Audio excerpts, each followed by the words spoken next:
Ao longo da história do cristianismo, muitas frases e ideias foram repetidas tantas vezes que se tornaram quase um versículo popular, mesmo sem nunca terem sido escritas na Bíblia. Isso acontece porque o coração humano, com facilidade, cria tradições e explicações para preencher o que não entende completamente. No entanto, o próprio Senhor Jesus advertiu em Marcos capítulo 7, versículo 13, invalidando a palavra de Deus pela vossa tradição, que vós transmitistes. E é justamente por isso que precisamos analisar alguns dos mitos mais comuns que, embora pareçam espirituais, não têm fundamento bíblico. O primeiro deles é a ideia de que quem morre vira anjo. Essa frase, muito usada em funerais, pode até trazer um consolo momentâneo, mas não encontra respaldo nas Escrituras. Em nenhum lugar está escrito que seres humanos se transformam em anjos.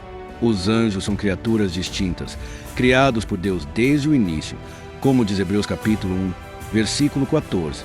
Não são porventura todos eles espíritos ministradores, enviados para servir a favor daqueles que hão de herdar a salvação.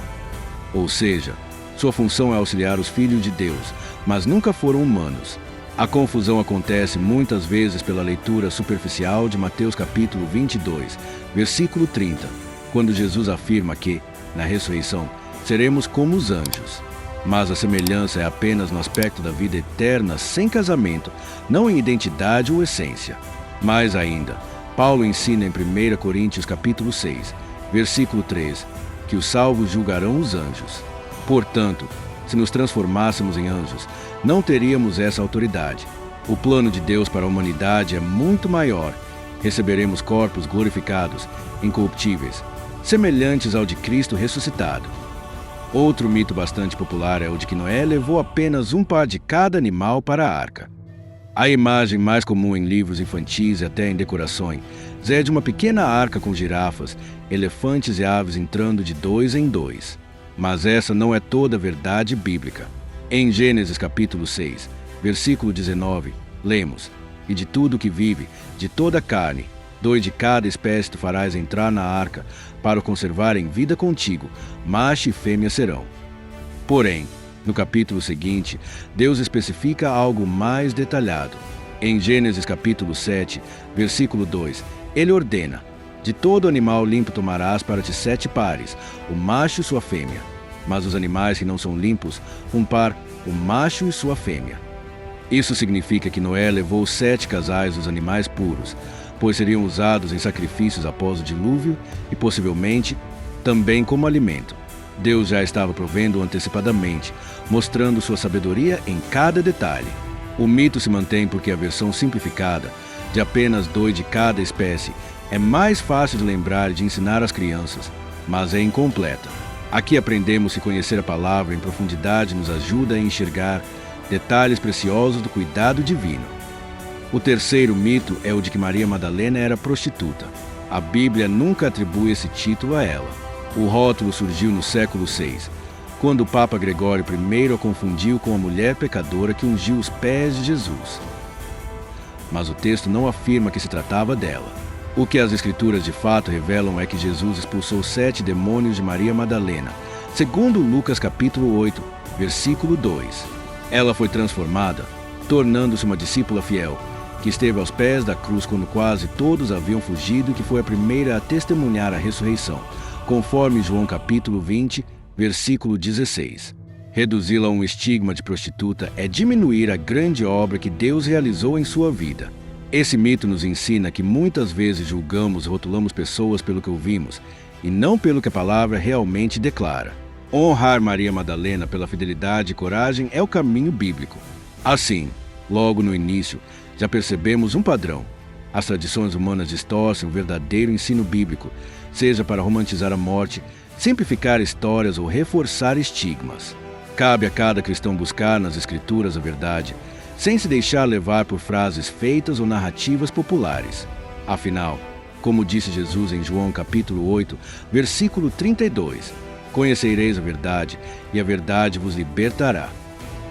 Seguindo nossa investigação pelos mitos mais populares entre os cristãos, chegamos agora a 3 deles que, de tão repetidos, parecem até versículos bíblicos, mas não são.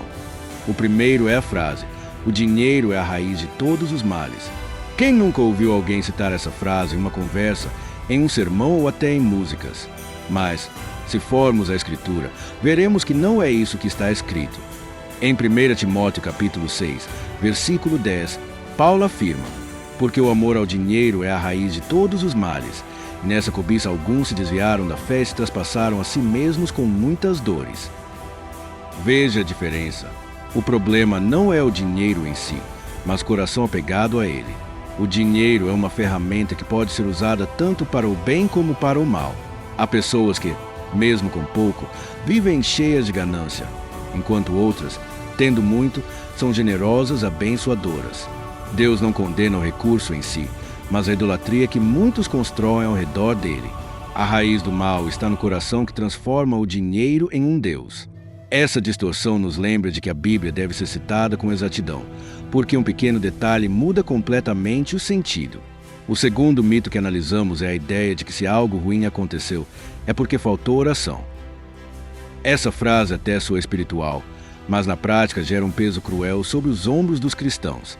Afinal, quem passa por tragédias, doenças ou perdas, já sofre bastante e ainda é acusado de não ter orado o suficiente. No entanto, a palavra mostra outro caminho. O próprio Senhor Jesus era um homem de oração, retirando-se constantemente para falar com o Pai. Mas isso não o livrou da traição, da prisão e da crucificação. O apóstolo Paulo, em sua vida de oração intensa, foi apedrejado, preso, perseguido, passou por fome e frio. Estevão, cheio do Espírito Santo, orou e ainda assim foi morto apedrejado. Isso nos mostra que oração não é uma blindagem contra o sofrimento, mas um vínculo com Deus no meio dele. Jesus mesmo declarou em João capítulo 16, versículo 33, no mundo tereis aflições, mas tende bom ânimo, eu venci o mundo. O mito da falta de oração cria uma falsa culpa, como se todos os problemas fossem culpa da vítima. A verdade bíblica é que vivemos em um mundo caído, e mesmo que oremos, tragédias podem acontecer. Oração é combustível da fé, não escudo contra toda dor. O terceiro mito deste capítulo é muito difundido nos dias atuais. Jesus nunca julgou ninguém. Essa frase é usada para justificar pecados e se blindar contra qualquer exortação.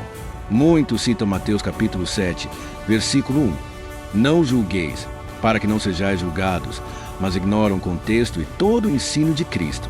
Na realidade, Jesus julgou sim, e com firmeza. Em Mateus capítulo 23, ele se dirige aos fariseus e os chama de hipócritas, sepulcros caiados, raça de víboras e até filhos do inferno. Isso é julgamento claro e direto contra a religiosidade hipócrita. No episódio da mulher adúltera, em João capítulo 8, Jesus não apenas perdoa, mas também declara: vai e não peques mais, mostrando que reconheceu o pecado, mas ofereceu graça para a mudança.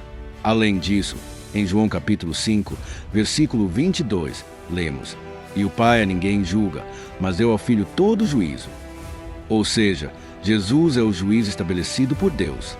A diferença é que ele julga com justiça, misericórdia e amor, não como julgamento humano, carregado de hipocrisia e aparências.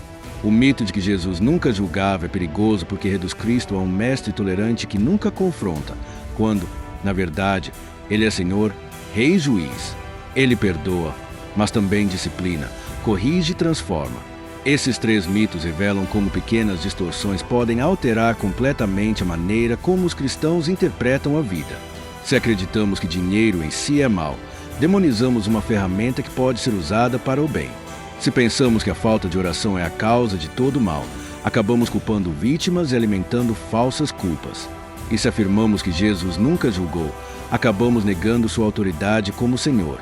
É por isso que precisamos sempre voltar ao texto bíblico, estudando com profundidade, para não vivermos em cima de frases bonitas, mas de verdades eternas.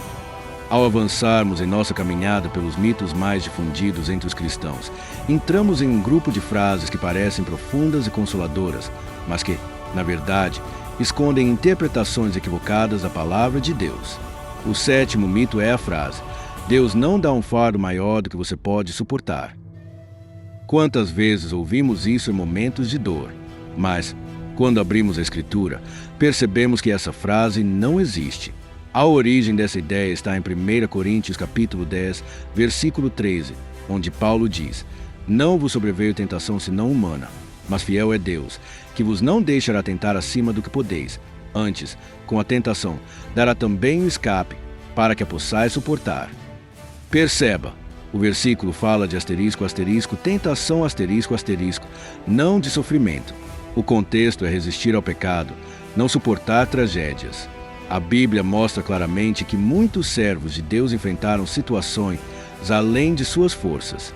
Moisés declarou em Números capítulo 11, versículo 14: Eu sozinho não posso levar todo este povo, porque muito pesado é para mim. O rei Davi escreveu no Salmo 38, versículo 4: As minhas iniquidades se levaram acima da minha cabeça, como carga pesada, são demais para as minhas forças. E Paulo, em 2 Coríntios capítulo 1, versículo 8, confessa: Fomos sobremaneira agravados mais do que podíamos suportar, de modo tal que até da vida desesperamos. A verdade é que sim, Deus permite que passemos por fardos insuportáveis, mas não para que confiemos em nossa força, e sim para aprendermos a depender da dele. É em nossa fraqueza que o poder de Cristo se aperfeiçoa.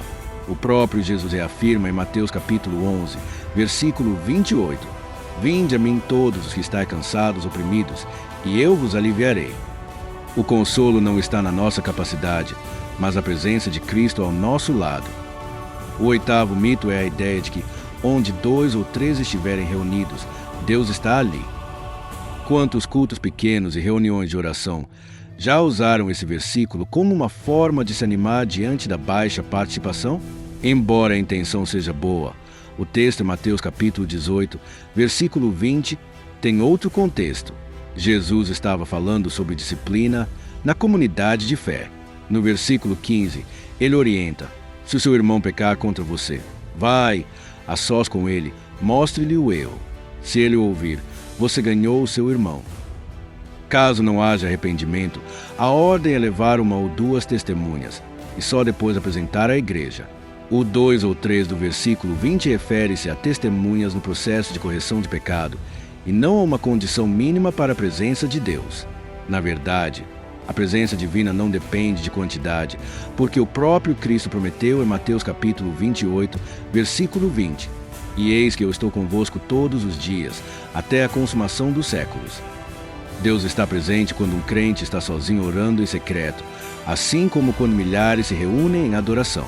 O mito surge da vontade de motivar cultos pequenos, mas acaba deturpando o ensino original. O terceiro mito deste capítulo é talvez um dos mais fortalecidos pela cultura popular, pelos filmes, livros e até pregações emocionais. Satanás mora no inferno e reina lá. Essa imagem de um diabo sentado em um trono de fogo, com tridente na mão e governando sobre os condenados, não é bíblica. É uma criação do imaginário medieval e da literatura. A realidade é que o inferno não é o quartel-general de Satanás, mas seu destino final. Jesus declarou em Mateus capítulo 25, versículo 41: Apartai-vos de mim, malditos, para o fogo eterno, preparado para o diabo e seus anjos. Isso significa que o inferno foi criado como lugar de juízo para ele, não como sua morada de comando. Atualmente, a Bíblia nos mostra que o diabo anda na terra.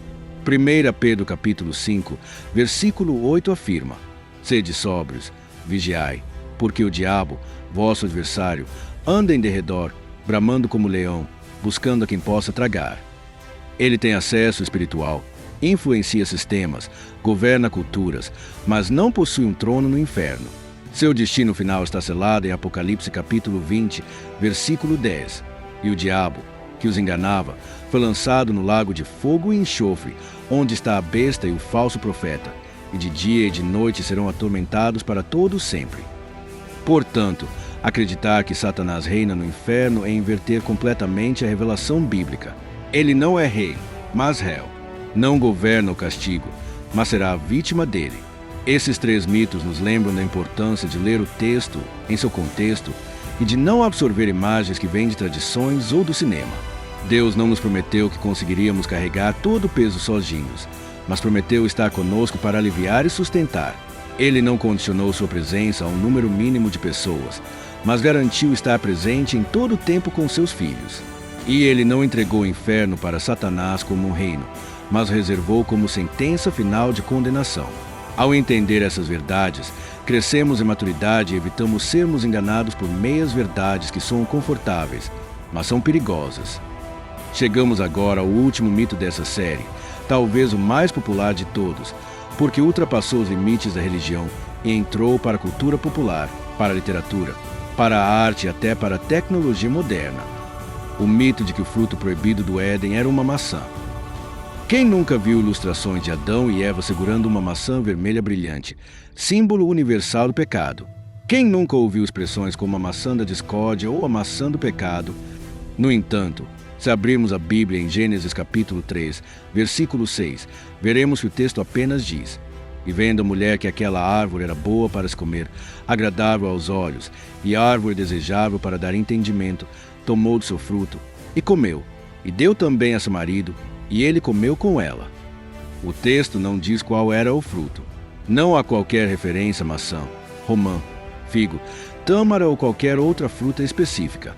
O que a Escritura enfatiza não é o tipo de fruto, mas o ato de desobediência, que trouxe a queda e o pecado sobre toda a humanidade.